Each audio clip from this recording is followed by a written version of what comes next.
Dr. Goldsmith by James Baldwin.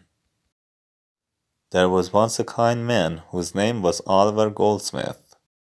He wrote many delightful books, some of which you will read when you are older. He had a gentle heart. He was always ready to help others and to share with them anything that he had. He gave away so much to the poor that he was always poor himself. He was sometimes called Dr. Goldsmith, for he had studied to be a physician. One day a poor woman asked Dr. Goldsmith to go and see her husband, who was sick and could not eat. Goldsmith did so.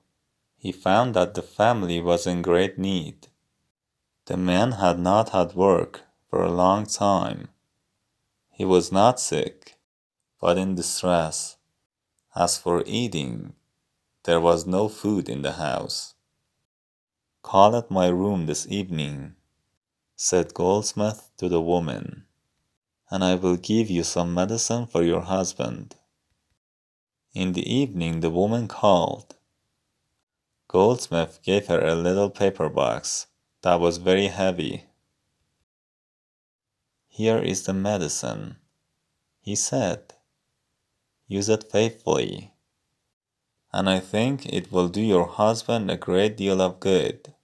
But don't open the box until you reach home." "What are the directions for taking it?" asked the woman. "You will find them inside of the box," he answered. When the woman reached her home, he sat down by her husband's side, and they opened the box.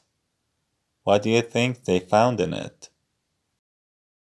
It was full of pieces of money, and on the top were the directions, to be taken as often as necessity requires. Goldsmith had given them all the ready money that he had.